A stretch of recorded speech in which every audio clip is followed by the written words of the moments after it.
Hello everyone. My topic is on building internal leadership and it's entitled Leading from Within. Now some may ask, why is this topic necessary? Well, with anticipated retirement of senior leadership positions occurring within rural community colleges in the next 5 to 10 years, it's important to focus on how these institutions will replace this wealth of institutional knowledge. A challenge for many rural community colleges is replacement of quality campus leadership due to their rural location, their unique mission, and limited resources.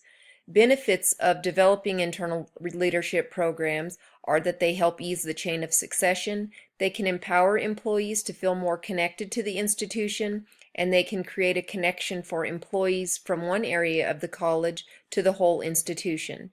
Since external hiring processes of senior level administrators tend to be expensive, tedious, and time-consuming, it's more economically prudent for rural community colleges to focus on qualified staff from within the institution.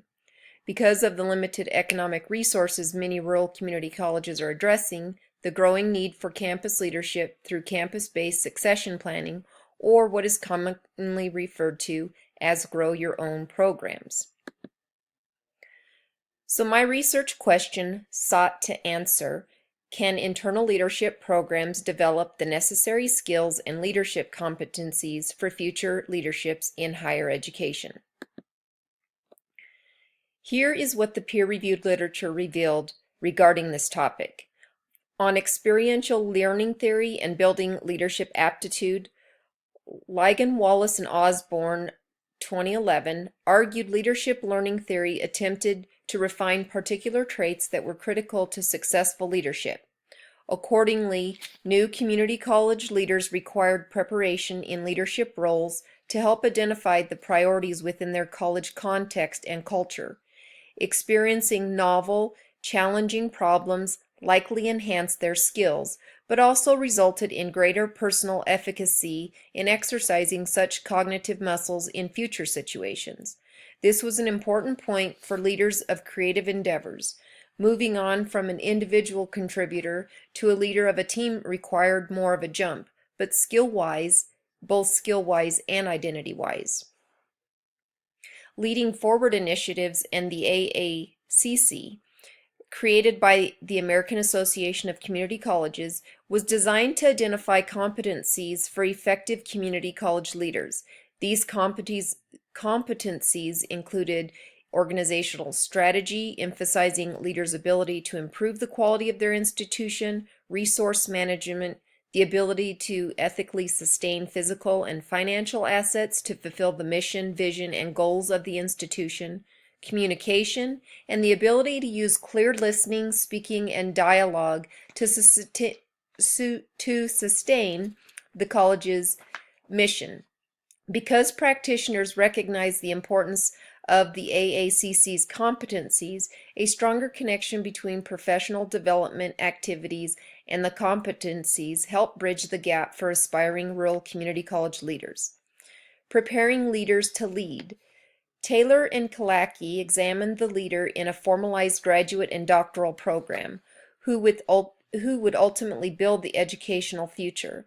Their qualitative study focused on several areas of leadership, devoting primarily to the personal perspectives and motivating factors held by graduates and advanced doctoral students on their pathway to leadership.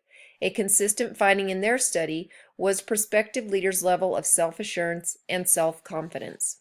Finally, a case study in rural leadership development programs resulted in what Murray argued leadership development through the lens of participant was a subjective approach. It focused on how people answered and how they developed in response to their experiences. This development or growth was manifested in their learning process. This then allowed leaders to organize and give meaning to their behavior. Self-awareness was not a destination point, but rather an emerging process where one continually came to understand his or her own unique talents, strengths, and sense of purpose, core values, beliefs, and desires. So what the data revealed in this study was limitations on this study were the sample size, professional and educational background. So on building organizational culture, the data collected revealed a mean value of 6.17 and standard deviation of 1.8. This was based on a scale of 1 to 10, with 1 being the least agreeable and 10 being definitely agreeable. Of those who participated, the data revealed there was a sense among participants that had the opportunity to gain leadership skills did help build organizational culture.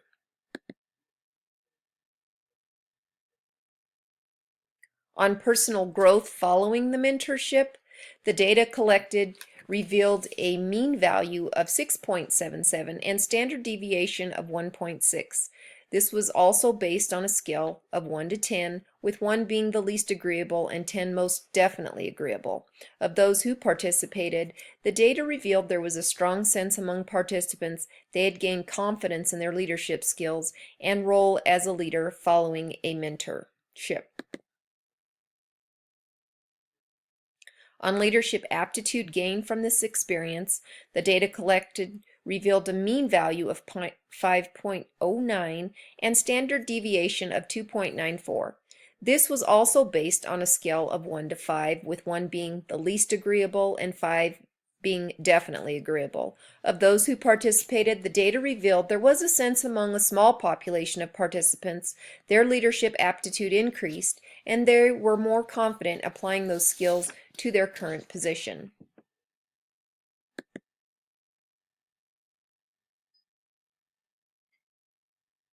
So this table reflects the overall value of the mentoring program to the participants involved in my study.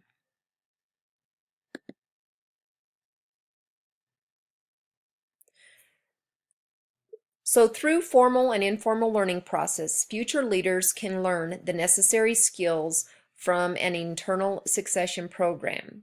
Leaders learn best on the job, acquiring skills as they gained experience in a variety of leadership positions along the career pathway. Relationships and mentoring provided a central role in the development of the leader in this research. The network within the rural college community could serve as a basis for identifying future leaders and places an emphasis on connections that affect how leaders interact with their constituencies.